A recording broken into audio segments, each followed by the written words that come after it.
Good evening, Oya Dimelo Cinema Club fans. Tonight we are going to be reviewing what is my favorite movie of all time. This is my favorite film I've ever seen. I've seen it probably about, anywhere from 10 to 15 times. It is the 1967 classic Cool Hand Luke, starring Paul Newman, who was nominated for Best Actor. George Kennedy, Best Supporting Actor, he actually won. It was up for a nomination for Best Adapted Screenplay and for Best Score also. It is written by, it was adapted from a book by Don Pierce, and it was directed by Stuart Rosenberg.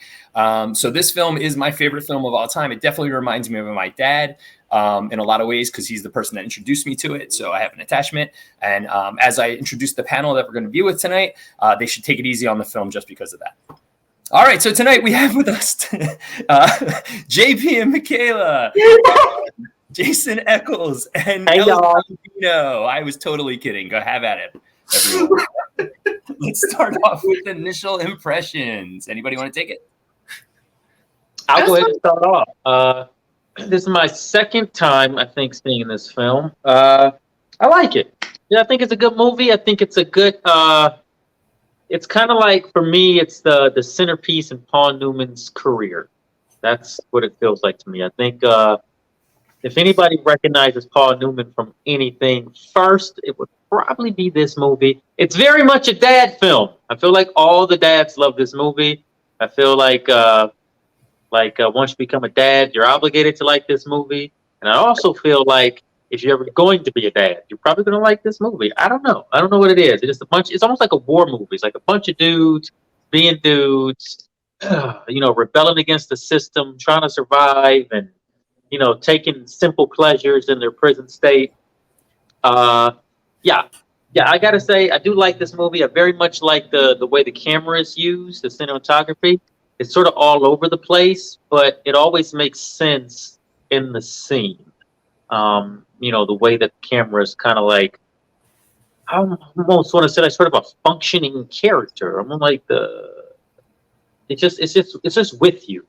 It either is a character or it's another prisoner in the prison, and it's just you just feel very. Even though it's a big open space movie, the camera's always very tight and with the characters, which is really interesting. Not a whole lot of long shots, It's always like in your face.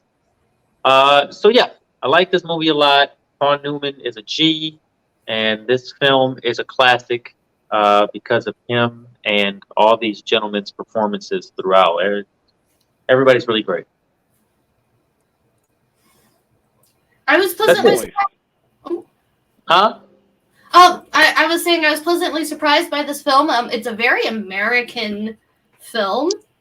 I think this is exactly when we talk about masculine culture in America, this is a very interesting example of it. Whether that's good or bad, that's yet to be discussed.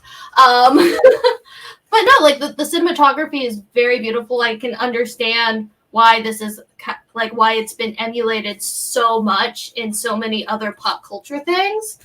I'm glad that I got around to saying it. Yeah.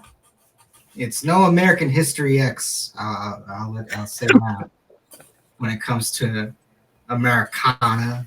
My first initial thoughts was Camp Green Lake extra hard during the 70s? That's a whole difference. There's a lot of things in the book and the movie holes that now I'm thinking about it.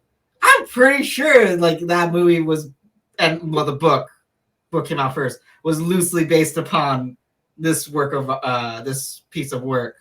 Because there's a lot of scenes now thinking back on it. I was like, wait a second, that also was in Holes, wasn't it? Except it was in a juvenile detention labor camp, not some chain gang in the 40s and 50s, or I don't know, not the Dust Bowl era, definitely not Depression era. But anywho, man, this is perhaps one of the uncomfortably manly movies we've ever seen. But it's a pretty damn good movie. It's so strange because the movie pretty much surprised me. Elements I thought was going to be mentioned or expanded upon in this movie kind of led to nowhere. It did its own thing. Relationships I thought wouldn't work out ended up becoming like the main draw of the film. And I also really like the ending of it. It was surprisingly wholesome for a horrific, tragic end. Spoiler alert. So yeah, B plus, JP, B plus. All right, Dino, what'd you think? So this is the second time I think I saw it. First time I was in Paraguay. I remember having a teacher. Can't remember if he was my English teacher or history, American professor. And he was just like, "Oh, Cool Hand Luke, it's such a great movie. It's blah blah blah. It's Paul Newman, all this kind of stuff." So I was like, "Oh, I really gotta see this movie." And I saw it in Paraguay, and when I saw it the first time, I don't know, I was probably well, I was a teenager.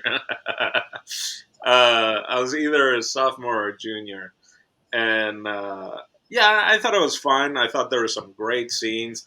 I recognized that's the thing, right? I recognized how movies I had already seen took from this movie, right? The number one being movie Life with Eddie Murphy and I think it's Martin Lawrence and Bernie Mac and like every black comedian actor that was alive in the early 2000s or late 90s when they made that movie was in it, and it was great. So that's when once I saw this, I was like, I get where they get that from. And yeah, I thought it was all right. I thought it was really dry. I thought it was really slow the first time. I really enjoyed it way more this time watching it. There's something to it. It's very Americana. It's right after World War II.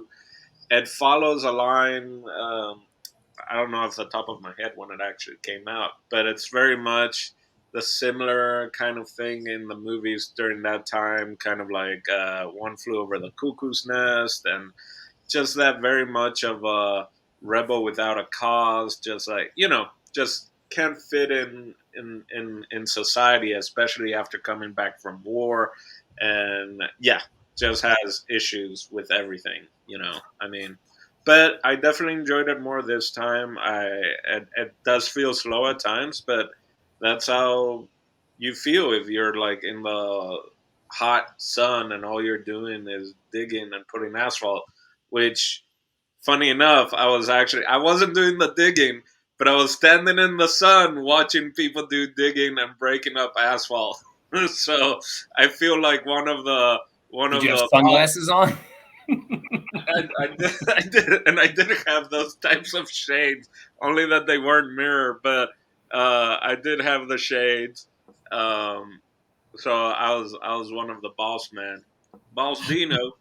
Take it about my hair there. Take it about. Anyway, that's my first impression. Second impression actually is pretty entertaining. So for me, I don't know what you guys are talking about. I thought it was a love story. I thought it was a dragline, and Luke were in love the entire time. And it started off, he was trying to get him. He finally got him. There is a lot. We can definitely get into the masculinity stuff. I mean, those dudes are jumping around in their tighty whities an awful lot in this movie. There are some scenes, and they're constantly like, taking the shirt off, boss. Like every single scene, they're like, we got to take these shirts off. So for ladies, I would imagine back in the day, they'd love this movie. But in general, to me, it definitely does, but it's also of its time. I never really even thought about back in the day, but I've thought about it more recently. There's no people of color at all in this film, except like in two scenes, and they're perfectly planted, right? But the whole point of the movie is it's a true story. Not a true story, I'm sorry. It's based on someone's prison experience in Florida. And it would have been segregated at that time. And I never really thought about that. They would not, I would think that people would have been segregated. And at one point, they even mentioned, one of the guards has mentioned, like, I've never shot a white man before. And I was like, see, he's been in another prison system before. And then the Wait a scene minute, prisons were segregated? in the South, I would think so. I don't know, but I would think so. I mean, that was my thought, right? Yeah, and don't worry, there were also chain gangs. That's how most roads are made in the South, was African American chain gangs and white chain gangs. But They would arrest you for basically anything. Like, oh, you're a vagrant. Oh, you're loitering. Right. Get it? Like, we're throw you.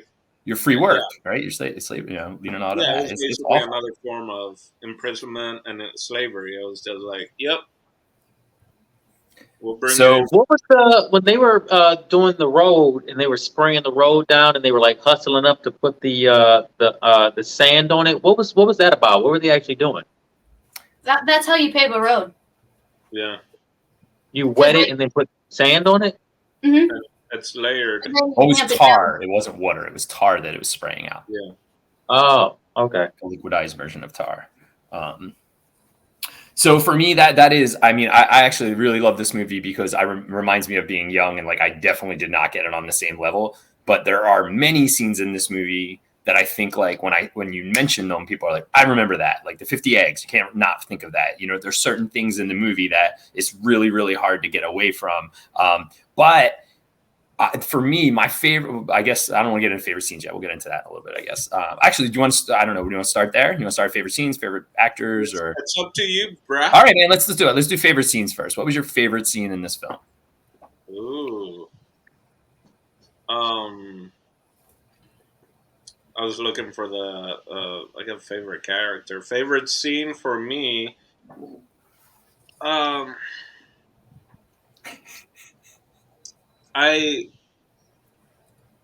So I have one. I'll hook you up. So, dude, when it's pouring rain outside and he's standing behind the truck and he's like yelling at God, and at the very end, and everyone's like, "Shouldn't do that. You shouldn't do that. Like God's gonna strike you down." He's like, "I don't care. Please show me anything." And then the last thing he says is, "I'm just standing in the rain, talking to myself." And I was like, "That is so life, man." Every once in a while, when you look for some kind of anything else, sometimes you're just standing there in the rain talking to yourself. And that for me is the scene that jumps out. There's a bunch of iconic scenes, but so that's one thing that I just to jump on that on like the whole religion thing, right, or the whole God thing.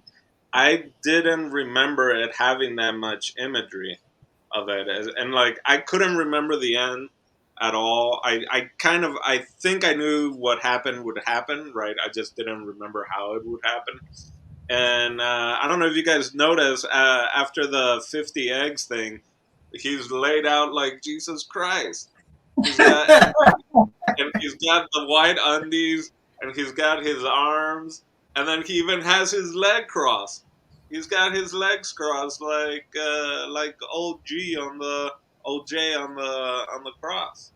It So wasn't even subtle. Oh, yeah, not as subtle at all. I so I will say it's not. I don't know if it's my favorite scene, but for how iconic so many of these lines are, it's not brought up. And I noticed that I really noticed that this time watching it than the first time is the actual. You know, it's always I think of Peter from Family Guy, like when they say the title of the name in the film, Cool Hand Luke, or someone's name. But that betting scene, right? Because he even before Luke, Cool Hand Luke was like, "No, I don't bet or whatever." But then all of a sudden, he was like, "Yeah, I'll bet a dollar," and they're just thinking like, "This guy just got beat. He just got all this thing, and he's just betting. He's not like looking at his cards." And you have it was a drag. You have drag, kind of like he saw the other guy's cards, and he was like, "Yeah, you got to keep." He's got, and then it was like, "No, you should fold. He's got four kings, but you should look at it."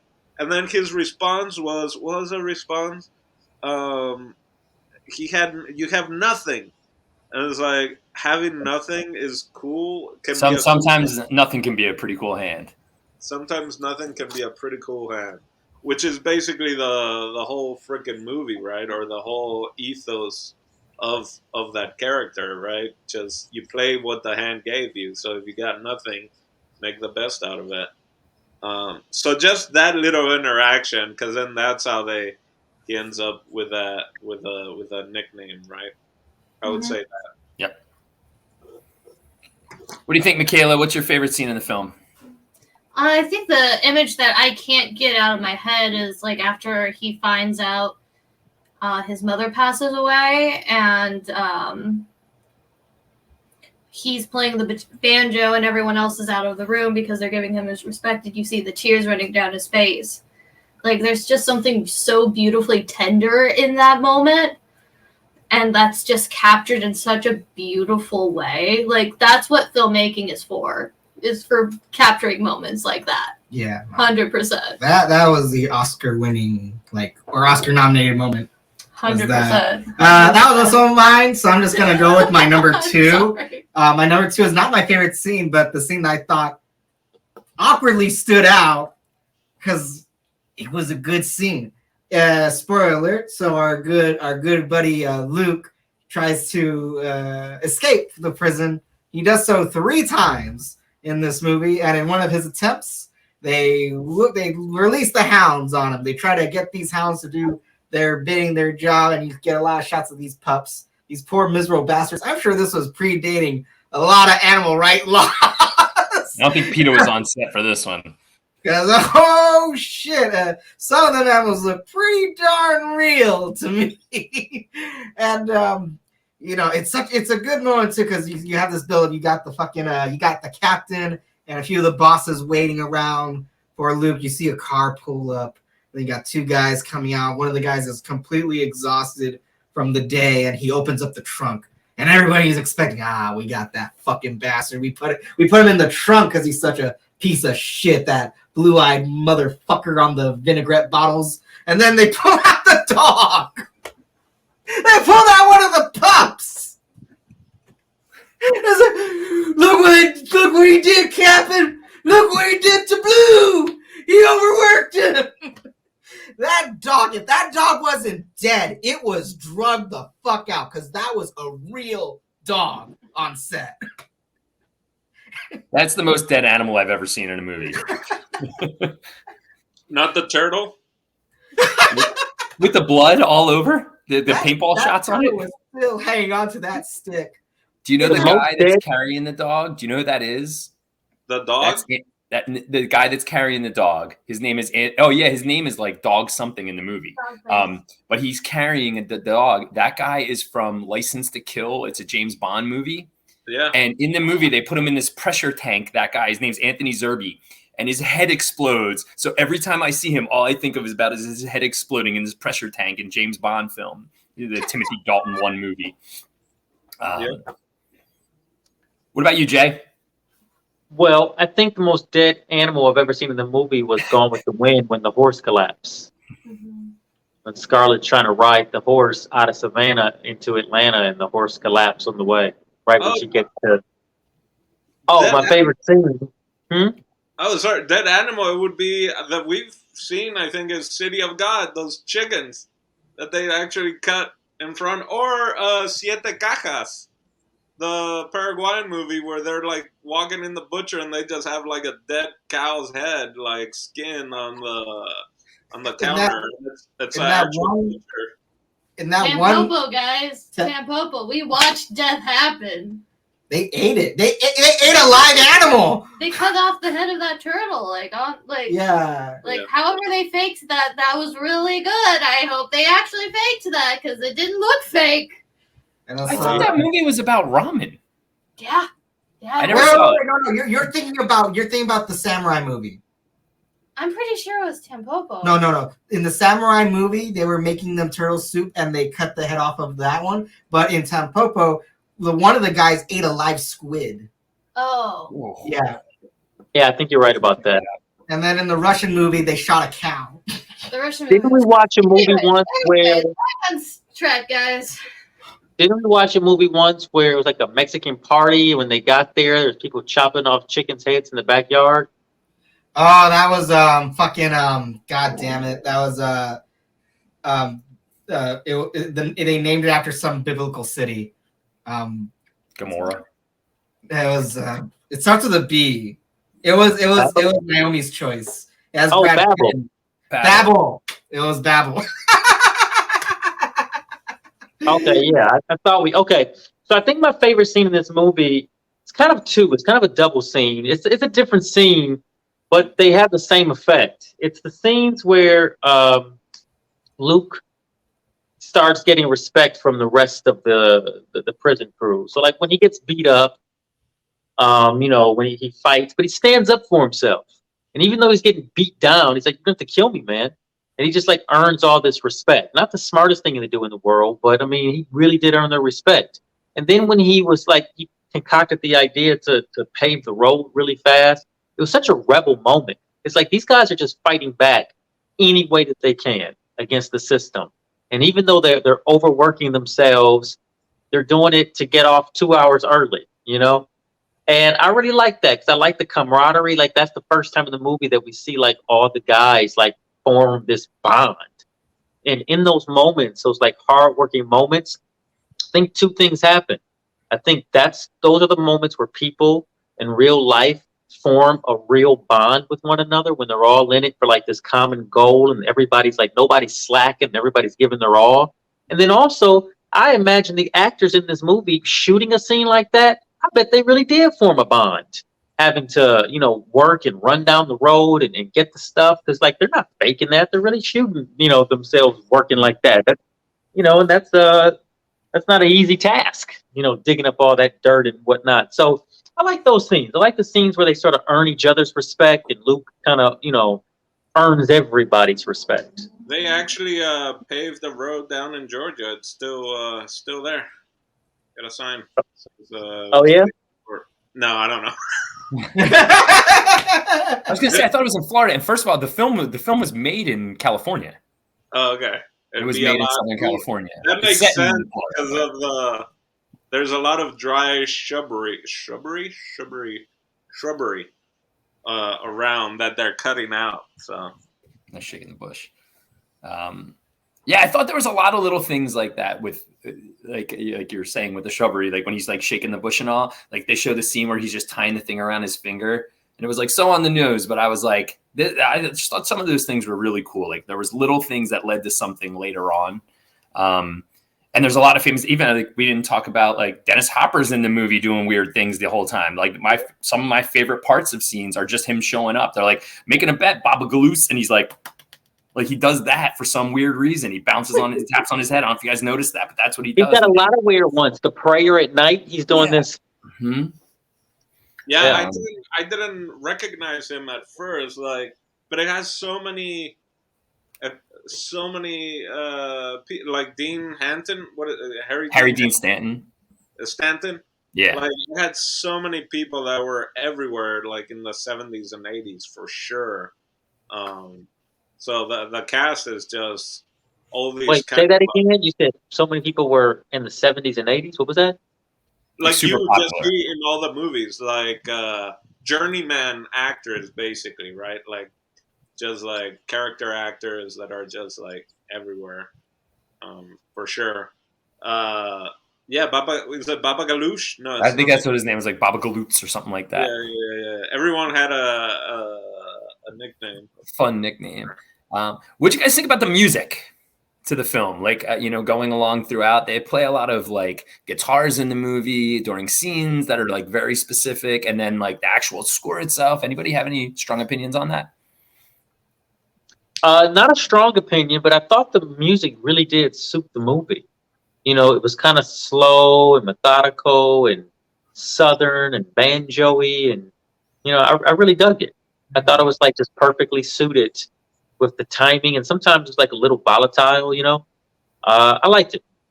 You also just described Deliverance. That's a fact. No, you're absolutely right. Good point. So I did notice this a little bit. There's not a whole lot of music. There's not a whole lot of soundtrack. And that's why I said it's kind of monotonous, because it's the heavy beats and stuff like that is when they're working. It's done so well of like, if you've seen the movie maybe at least once or a couple times and you like put your eyes closed and all you hear is like the music from the scenes, not the dialogue, you can probably say like, oh, that's them digging a ditch, right? Or that's, the scene where his mom died, or that, because everything kind of was used for a specific purpose. And like, they really go without only using really the music that they had in their hands, right? So unless there was like a radio playing or stuff like that, it was mainly just strings, right? It was just the guitar that they showed that one of them was playing and stuff like that. So I thought that was really well done. That they didn't like over music it up, if you will. I don't know, Dino. I feel like there was a lot of music in this thing. I feel like there's a lot of music underneath most of the scenes.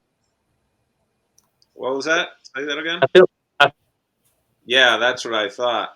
So you can decide whether or not to. well, maybe you were watching a different movie. There's a lot of Maybe it was on music. mute. There's a lot of music underneath most of the scenes in this film. Very little. I thought it was very little. I didn't think it was. I mean, I think that they were very judicious in where they put certain pieces, and that's what makes this score so effective. There's a reason why they were nominated, you know, because like I think a lot of the heavy hitting scenes that had like a lot of emotionally charged stuff in it wasn't a huge orchestral thing going on, but for the rest of the movie, like the entire score is just so well thought out. Like its use is very smart. It is. Yeah. It's well done, and the score is very simple in a lot of places. But I do see how you could think that there's not a lot of music because it's so embedded into like the groove of the movie. It's so well done and it's so well placed. Like a piece of like the volatile music I was talking about. Like remember when they're going and they're finally like getting the eggs and stuff? There's kind of like this Like handing over jazzy sort of there's sort of like this jazzy music that's sort of unbalanced and all over the place and a little bit quirky. And these guys are like happy to be going on like this challenge adventure thing. But yeah, I feel like, I mean, I love the music in this thing. I thought it was great. I thought it was just like nothing really stands out, but none of it sucks. It's all just kind of perfectly placed. Mm-hmm. Which is like why I think you can say it's a pretty good score. Like the fact that it's so ingrained in the movie. Because like I'm sure if I heard it, like specifically like the theme of it, I'd be like, oh yeah, that's from Cool Hand Luke. Like I know I would recognize it, but like I also like kind of agree where it's like it wasn't something I focused on because it suited what its purpose is so well. Yeah, so like when the scene when his mom shows up, one of the guys is playing guitar on the steps, and like every song is religious. Every song in this movie, and like even what Michaela brought up, "Plastic Jesus," that's what that song's called when he's playing the banjo on his bed. I love that song, but it's completely like it mentions Madonna in it, like a sweet Madonna sitting on. But the whole point is every song had a religious undertone, like Dino had pointed out before. Dude, the very last scene of the movie, I don't know if you noticed, they zoom out and there's a cross. They show the crossroads, and then they put the picture of Luke to kind of be like, well, it's corrupted. That cross is corrupted. Like I thought that was so weird in some ways, but then I was like, maybe what are they trying to say there? You know, what did you guys think of that part? You know what I mean? At the very, very end, if you watched it, there's like a scene. The Lord saves all.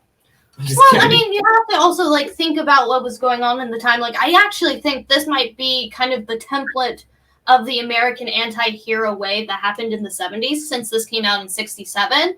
You know, and you know, imagine how radical this film must have been to a whole bunch of 13-year-olds. Like the main character is, what's the word? Agnostic. I don't think. I think atheist? I think he's still not atheist. You know, it's like considering where this is supposed to take place, how he like this character was supposedly raised, and all of that. And Anti-hero, not anti-hero. yes. But like I think that whole religious zeitgeist, this is all part of like the whole thing of in the 60s, America's naivete dying, and like the whole idea of like us going from a more scientific way of dealing with our souls versus a more like the good old religion, and how in this entire place where all you have is you, your thoughts, and your prison mates, like what else do you have to soothe your soul, and like how do you come to terms with that? And since it's also such a big part of like what's considered American masculinity, you know, that's a big aspect of it. Like, he does end up in the end acknowledging God's existence because of what ends up happening. It's not the answer he wanted, but it was God's answer at the end of it. That's what makes it such a fascinating movie. And it got him killed. Well, that was God's plan. So you think So you think Luke acknowledges that there is a God at the end? He starts praying. Yeah. Like, he not only does he pray because he was broken, but like when when his friend comes in to try to talk him out, he literally looks up to God and goes, "Aha! So this is what you had planned for me." I saw that as I saw that as like him with his sarcasm or whatever. I didn't see it per se that he then believed like, "Oh, you send me this schmuck now." I saw the opposite. Like, this is it. What? I mean, I didn't read it as very cynical, you know. Also, I'll admit, because I was surprised that even though it was not his fault, he kind of gave up in the end. Mm-hmm. You know, like only Cool Hand would just like shoot the shit as long as he could without like purposely like getting shot. I'm sure as soon as he hit the window, he was like, "I'm dead." Well, but like I feel like that's a big part of his character, anyways. Mm-hmm. You know, like this whole idea that he's so cool that he just goes with the flow of things. You know, like yes, like the first escape was probably because of his mother, but like it's more when he feels like it versus cause and effect. Mm-hmm. And he's a wild soul that can't be pinned down for long. He's just a man who wants to do whatever he wants, whenever he wants, despite what the government says. You know, like. F them parking meters. Well, like I said, it's like that's why I think that he's like the real start of this whole anti-hero thing that comes after. Yeah. I agree. I think by the end of this film, Cool Hand has lost all his what's the word? His bravado or whatever. His cynicism. Oh, okay. It's all gone. It's kind of given up, and I think he does sort of just like. I think he does like go to God at the end, like, you know what? You know, I give up. Like I'm broken. I'm defeated. And he's very much throughout this thing, this messianic sort of figure for all the men in this thing. It's almost like he sort of willingly but sort of unwillingly delivered himself to this prison to help these guys and to boost morale and to give them, you know, a lot of these guys, like they said in the beginning, they're lifers. You know, he's got a very short sentence. He just kind of keeps putting himself back into the situation. And I think he's just sort of like, it's almost like how biblically, like Jesus sort of knows he has to like save the world and do this thing, but he's still very much a human and he doesn't want to do it. So he sort of like at the end of his life has to go to God and say like, no, why do I have to do this? You know, because the human side of him still is like scared and broken and like, well, I guess I got to do what I got to do, you know. But then like by the end, all the men are changed because of this guy came into their lives. Mm-hmm. So, Dina? Well, no. So there was definitely he was broken. I mean. Maybe I'll have to watch it again, or at least the ending to see. I didn't see it so much of that, because his buddy even follows him and was like, "Oh, I knew you had a plan at the whole time." And he's like, "No, I never planned anything, right?" It was like, he's just kind of chaos. He follows chaos law almost more than anything else. But I totally see how it's the motivation. And I mean, and then, yeah, you have the disciple, right? Because at the end, it's like, oh, did he make it? And I was like, yeah, he had a big old spot. You know what I mean? Like, yeah, even it was very unlikely that Luke made it. They all had this faith because of what they had witnessed when he was with them. They're like, no, Luke always gets it done. He's the man. They had faith even though they couldn't see it anymore. Because they felt like they were let down by him, you know, when he came back, and then when he said the picture is not real, but at the end it's like taped back up, you know. So that's on you know, just adds another level to it.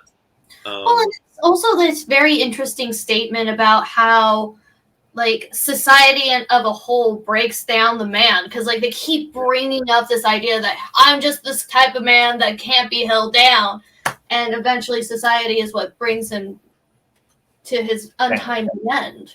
Well, it's this Catcher in the Rye. You have The Graduate, all the movies that were coming out around the same time period, and all these white men that have the luxury to not follow rules and just get away with everything. And yeah, and it's usually like even him coming kind of.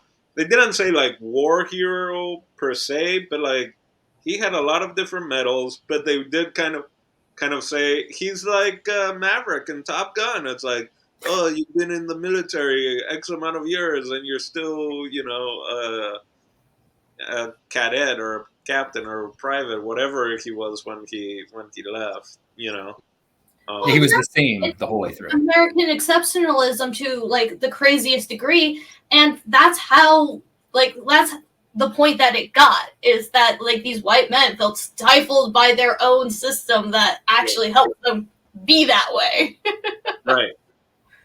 And the dude for the masculine card, the entire time he is building and building this like relationship with everyone else as this like hero, and then the first sign of weakness, my man worked with them all day and is now digging that hole and filling it back in, digging that hole, filling it back in. The first time that he shows any sign of weakness, because he has no choice. He's completely broken. He's done so many, he's ate the 50 eggs, like so many ways he's already shown himself. He got his ass kicked by Dragline, and there he is. Immediately, right away, they just shut him. They won't even help him get into bed. And like the scene that really shows that is when the guy flicks the cigarette as his leg when he walks by. Do you remember that scene? Like at the towards the end?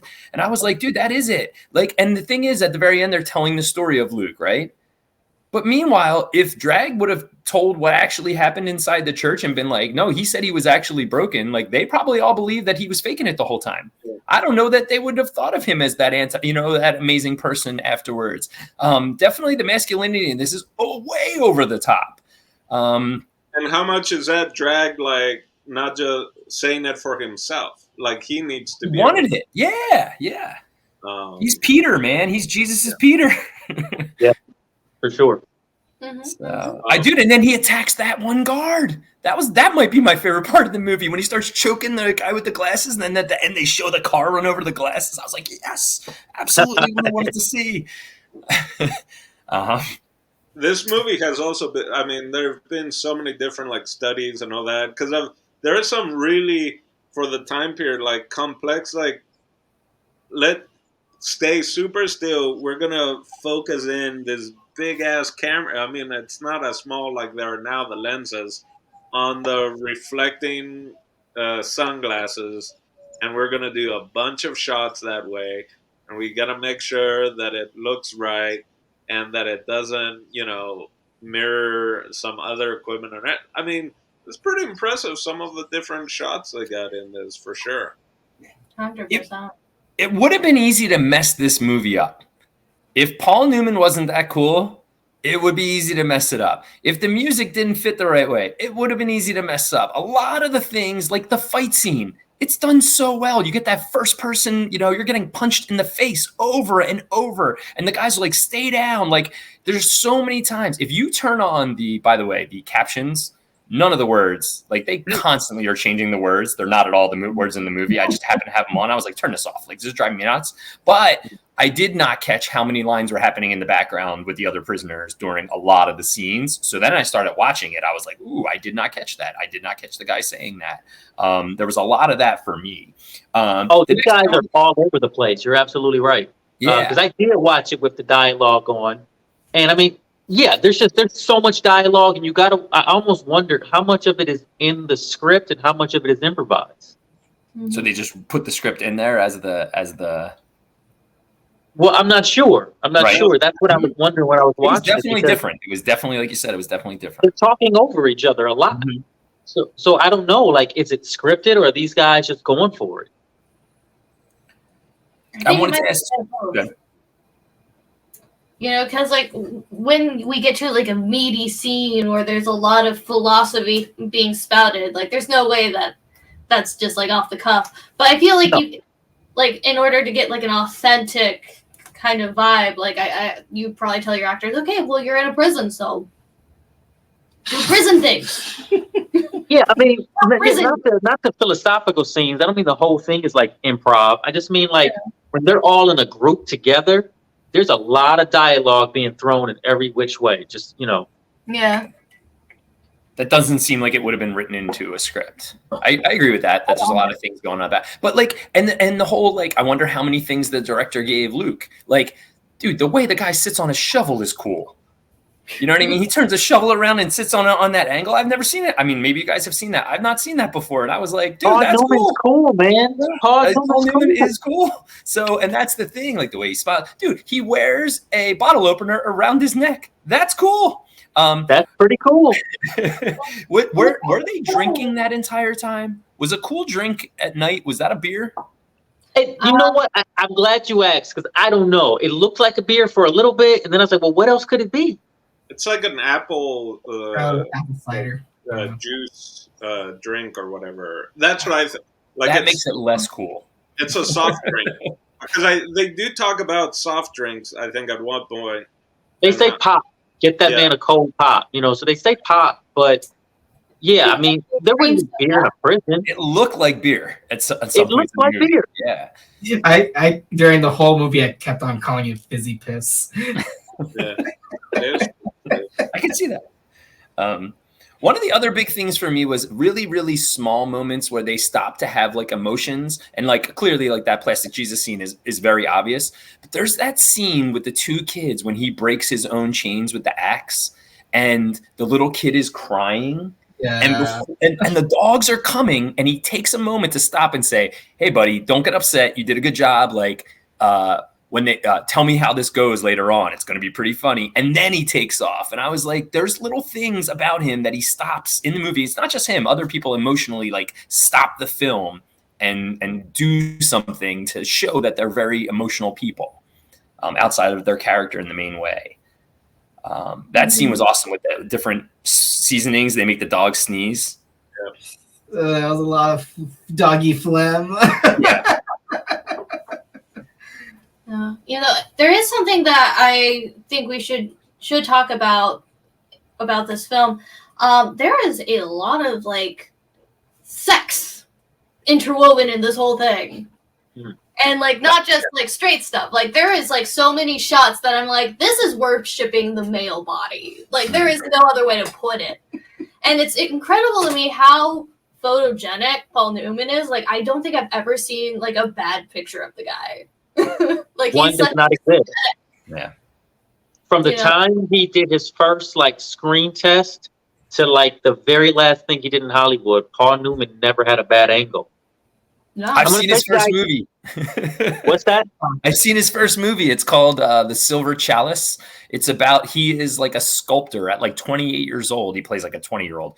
And he's a sculptor who they pay to sculpt the Ark of the Covenant. He makes the chalice. It's called the Golden or Silver Chalice, I think it's called.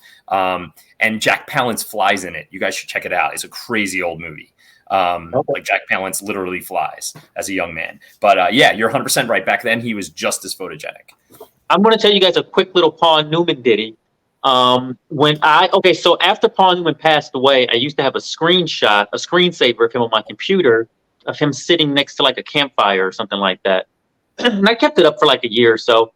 And one day I was having computer problems. So I called this computer tech person. And I'm like, hey, I'm trying to fix something with my computer. Like, can you help me? And she was from India. And so she goes, okay, you have to open like a monkey terminal and let me go into your computer or whatever. So she showed me how to do it. So like now she has like remote access to my computer, right? And so she goes into my computer and I walk away from the computer, but I still got the phone to my head. And she goes, okay, I see the problem. I'm working on it right now. So I go to the kitchen. You know, we're quiet. It's been quiet on the phone for like 5 minutes. And she goes, you know, you are very handsome. And I was like, wait, what? And I'm thinking, like, did she just like go through my photos or something? Like, what's happening right now? Because how does this woman know that you know what I mean? And so she goes, you're really handsome. And I'm like, excuse me? She goes, oh, I'm sorry. I just think that you're really handsome. Are you like a model or an actor? I was like, yeah, I am an actor. Why do you ask me that? And she says, she goes, "Oh, I was just looking at your picture." I'm like, "What picture? Like, why are you in my photos?" And she goes, "No, you're on your desktop. You have you're like, it's a very good picture." And I'm like, "Oh, oh, thank you." I was thinking, like, you don't know that that's movie star legend Paul Newman. And so I never corrected her. This woman fixed my computer for free. She didn't ask me for any money. Maybe And I was she like, thought you "Thank were. you, Maybe Paul she does Newman." know who Paul Newman was, and she thought she was fixing Paul Newman's computer. A very young Paul Newman. Like, either way, I don't think she knew like that there was, because she knew my name. She knew I was Jason, but I don't know. I think she was pretty certain that I was Newman, and I thank Paul Newman to this day for that computer save. Change all your screensavers. Change them all. They're all going to be hot dudes now. That's what I'm going for. That's you got to do it. That's awesome, man. You have a Paul Newman story. Yep, Paul Newman. I thank him. I do want to touch on. Can you imagine if she goes to the grocery store, sees the sauce bottles, and she's like, "Hey, Wait a second. Hey, that's that cool model. and then Let's get fix some that guy's pineapple sauce. computer. But I do want to talk about what Michaela was talking about with the masculinity, with the homoerotic, whatever was going on there. You know, like a constantly wearing underwear. But then also, Listen, like, the first scene of the movie, not the first scene, but the first prison scene where he's explaining all the rules, he said, "No grab ass and don't be touching each other." So that let me know right away that it's happened before. we didn't get to see a single shaft in this movie, but by golly." No, it's just like it was throughout the entire film. There was just like so many shots where it's just like you ain't being subtle. Like, yes, you gave us like the sex pot at the beginning of the movie, but there was just so much more man on display from like a man's perspective. Like, that's the thing. Is like, I don't think a woman would have shot it that way, which I find very interesting. do you think this? Go ahead. Sorry. It's almost Grecian in the way that it's done. Do you think that the studio was like, we have to have those scenes where they're reading the Playboy-esque story, you know, those Playboy stories, so the men could be like, "I love women." Like, I was wondering 100%, like, dude, there's no way people that are that starved for loving aren't getting some kind of loving. No, Like, every once in a while, they're getting some loving. That's why they had the scene with you told me that it was one of the warden's daughters, which when that scene happened with her cleaning the car, Lucille, that's not her name. We don't ever find out what her name is. I thought she was going to play a bigger role in this movie because like they had her focus on for so long, and that's it. That's the only scene that she's in. She's never seen around the camp ever again. It's like, where is she? And it's like, that was her purpose in the film. The studio said, no, we need to have one lady to objectify, just one, and we're good. I don't think it was the warden's daughter, that because they didn't know the name. That's further down where they were working. They weren't working like the ditches and stuff like that right by where the warden was at. So I think it's just down the street. Sure enough, just gonna take advantage of it. It's very much the same thing. Well, of Mice and Men, right? Like all these different stories also where there's like the one, sex bomb, if you will. Apparently, I was looking up. They did actually tar a 1 mile road for the county wherever they were at. So they did actually tar a thing. George Kennedy apparently said that the car washing scene was supposed to be a half day, and it ended up being 3 days. So Did it really? he said somewhere there's 80,000 feet of film with Joy Herman just washing a car. Poor woman. So, Oh my god! You know, and also that's not a 3-day scene for sure, but okay. what? I said that's definitely not a 3-day scene, but okay. Also, I as an audience member, I couldn't help but think like this person does not know how to clean a car like at all. But that makes sense because it was not the point. No. No, she wasn't out there to clean the car. Yay! Men are dogs. She's the one that got Paul Newman beat up. Remember they go back and George Kennedy's like talking about her the whole time. And then Paul Newman's like, hey, just give it a rest, man. You're killing all of us right now. And then he's like, I'll see you on Saturday. That was one of my favorite things is like, you can't get in a fight during the week, but on Saturday you can kick each other's ass. Like that is so masculine, you know, like to have like a day dedicated. We all get to watch it. And, you know, like, and it was funny. Like at the very beginning of the fight, he was getting his ass kicked. And immediately some of the guys were like, looking at each other a little funny, like, oh, this is not going to be good. Like, and then eventually people are like, we got to stop this. We should walk away, you know, like trying to come up with how to get out of that freaking scene. Another thing that tugged at my heartstrings is when they tricked that poor guy and then they stuck him in the box right away. And he was like, but I'm sorry. I didn't know. I actually felt bad for that guy. He was like a wholesome. That's some great shit. Oh man, I have He was only in jail for a year. For what? Do you remember? Because, dude, his crime was bad. He was in for manslaughter. Oh, that's the guy that was in for manslaughter? Yeah, but it was only like a year or 2 sentence. And Paul Newman got 2 years for cutting off parking meter heads. Yeah, he tried to justify, like, I didn't do it actually. Like, what happened was, I'm like, shut up. He goes, no, it wasn't. I didn't really do anything. I'm like, and then you're like, no, shut up. It was probably like an accidental murder or something like that. Something. Probably or he pushed somebody. The American system works.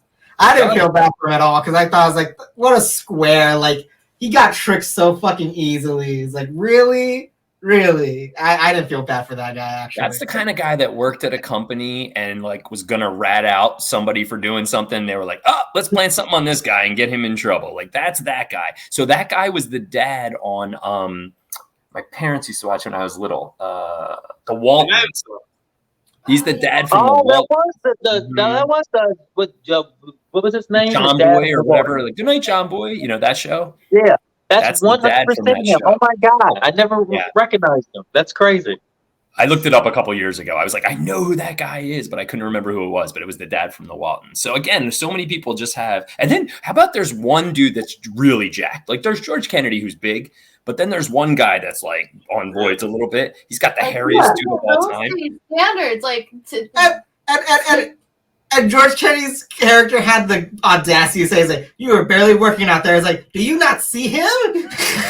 He's like my boy, cool Luke, like outdid you. It's like, are you sure?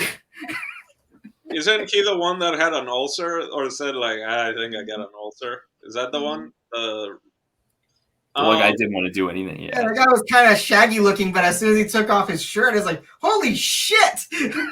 I read that Alibi. His name was Alibi. They nicknamed him Alibi. I read that I guess Jack Lemmon was supposed to play Luke, and I guess he read the script and was like, "Oh no, this is better for Paul Newman." And so I'm not that cool. And he's a producer, so he became a producer of the film, but was kind of like, "Yeah, I know someone cooler." Like, I'm super honored, but yeah, I know how to make this a thing. This is probably one of those movies that goes to James Dean if he had lived. Yeah. You know, Paul Newman actually, he owes his entire career to James Dean. Paul Newman's first 3 major films in Hollywood were given to him after James Dean passed away that were originally for Dean. Wow. Cat on a Hot Tin Roof being one of them. That's crazy. The Boxer, Cat on a Hot Tin Roof, and whatever the third one was. That is amazing. Like, no, it's such a Hollywood thing. Mm-hmm. Like, imagine if Leonardo DiCaprio was a fucking like road bump or whatever. Like, who would be our today's Leo instead? Ryan Gosling would have been in The Departed. Probably. Like that's how they would roll. Jake Gyllenhaal. Yeah, probably Jake Gyllenhaal. I can see that. Yeah. Next man up. All right, guys. Should we pop into final thoughts? I think do it. so. All right. Anybody want to go first? I'll go. Go do it. Thank you. I was pleasantly surprised. Like I'm surprised that this has never been something in the zeitgeist for me. Well, it makes sense why. But anyways, I'm really glad that I saw this film, and I think this is something that I will want to watch again. Just because it's such a beautiful piece of cinema, you know. And like now I'm gonna have to like watch a whole. Like I might be starting a Paul Newman phase, guys. Yeah. I Definitely. feel like everybody should have a Paul Newman face. Yep. Oh, Newman face. He's one of our great movie stars. I liked him as that old car in the movie Cars. Yeah, there's a bunch of good, like a bunch of stuff with Redford. There's The Sting, like that's a great movie. There's a whole lexicon of Paul Newman movies that are awesome. No, I know. That's why I'm kind of just That's what like. I mean. It's "Ooh." definitely, I'd definitely be interested in looking at some more of them. Yeah. Definitely top 3 of the Newmans, next to like Randy and the guy from Jurassic Park. Sure, people got. Sorry, Right I'm there with Jason. Newman. I'll go. Final thoughts. Again, it was second time. I could probably watch this again. I'd recommend it to people, probably if they're interested in Paul Newman or if we're talking about the movie Life, which now I actually want to go and watch Life again. And I'd recommend anyone to go watch Life as well. Watch Cool Hand Luke and then go watch Life. Yeah, for me, it's just there. There's some great scenes. There's some great acting. There's some great chests. But I'd be watching something else if I didn't have to watch it. But got some great lines, faux show. What we have here is a failure to communicate. Real quick, I told my aunt she's 70, 71. 70. She just turned 70, and I was like, oh, I gotta do my movie review, doing Cool Head and Luke, and they're like, oh yeah, like can't remember much of it, but I can remember what we have here is a failure to communicate. And I was like, yeah, that's it, that's the one. Classic pop culture line. Americana, that line is. It's been in everything. We know that line before we ever even see the movie. It's so popular. It's a big deal. So again, I love this movie. I would definitely be watching it again. I would recommend this to just about anyone who loves movies, namely anyone that loves Paul Newman, anyone who loves ensemble movies with a lot of old movie stars scattered a bunch. I mean, we talk a lot about like how great Newman is in this movie and how he carries this thing, and there's probably not too many movie stars of that era who would have really like pulled this thing off. Maybe like a Steve McQueen, but what really makes this movie pop for me, I mean, outside of Newman's like iconic performance, is the ensemble, man. From the prison guards to the prisoners, like everybody is so like stellar and unique, and all the characters are like individually their own. And then like George Kennedy with that crazy like Cajun backwoods Louisiana accent, like it's wonderful. Just like in the little minutiae of acting details and the camaraderie. I love all this. This thing really holds up to me 50 years later, I think, now. Fantastic film. Highly recommend to all humans that love cinema. Awesome. All right. Well, how did I feel about this movie? I liked it. I digged it. If you saw, let's say, One Flew Over the Cuckoo's Nest, but you fucking hated Jack Nicholson, watch this movie. If you saw The Shawshank Redemption, but thought, holy shit, that Stephen King guy is so full of himself, then watch this movie. If you saw Holes and you thought to yourself, boy, I think I really hate diverse young people and Shia LaBeouf, watch this movie. I said it before, B+, it's a good movie. Wow. I didn't know coming in how this was going to go. I recommended The Game, and that didn't go so well. So for me, this is I'm going to be completely honest. My dad's ashes are literally in the room in here. I put them in the garage with me. This movie reminds me of my dad so much.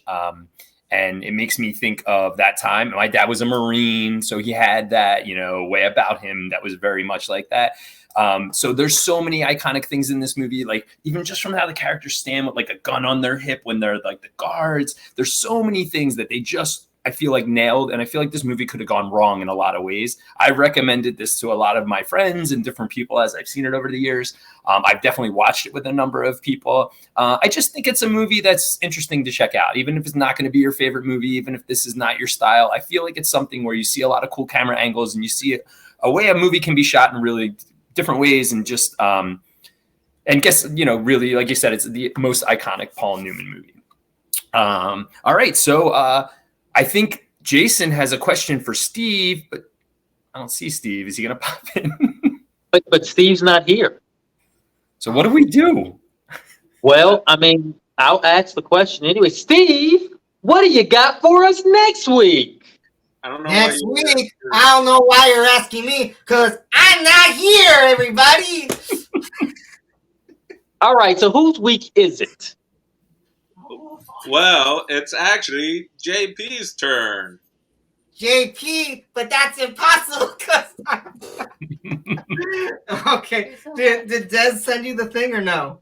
Yeah, you have options, right? I love those. Yeah. There's a hold bunch on. I'll just put it in the chat. Well, I think I have it here. Are there 6 movies? Yeah, it's 6. Is that these? It's those. So it's gonna be one of those movies, and depending on which one is picked, I'll probably sleep alone tonight. But you guys don't get to pick. I got a little die right here. So here we go.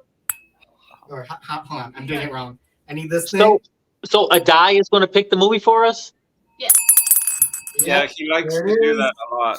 And okay, I won't sleep alone tonight. We're watching Spirited Away. Thank you, God. Yay! Wow. You know they're doing a ride or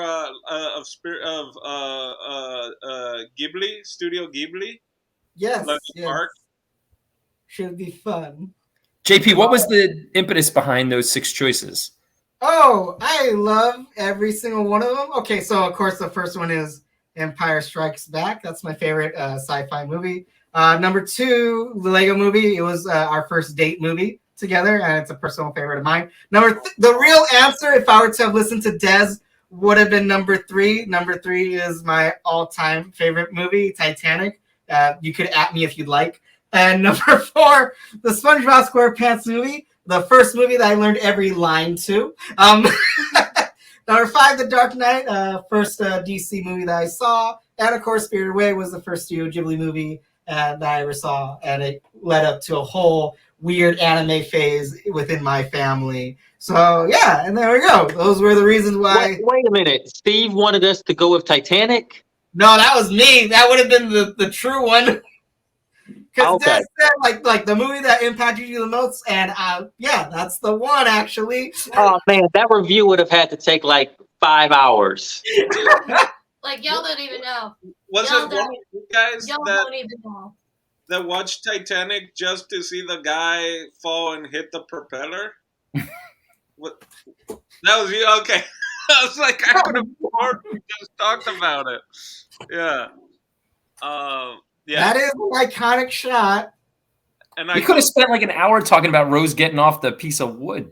Yeah. Like moving over. Well, I'm actually listening to a podcast right now. I was in the car. Not. I'm just kidding.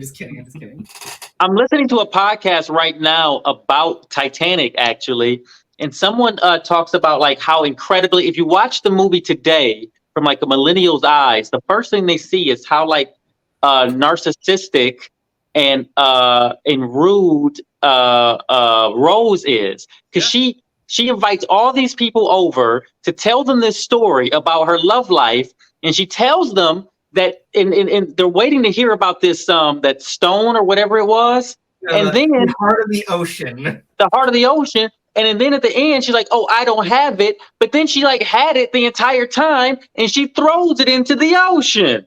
And it's like, you made these grown men sit here and listen to your 4-hour story about some dude that you boned on a boat 70 years ago. Rose, you are a villain. You are one of the greatest villains in movie history. YOLO. You want to hear something funny though? There's an extended deleted sequence that was originally going to be put in, and she did that in front of everyone. Oh, she throws the stone away in front of everyone. In front of everyone. Whoa. Kind of like in The Mask, after he throws a mask and then the friend jumps to try to go, and then his dog jumps and the dog has the mask, everyone just jumps. And that has been our review of Titanic. So for Chris, Dino, JP, Michaela, myself, Jason, we'll see you next week. Bye. Bye.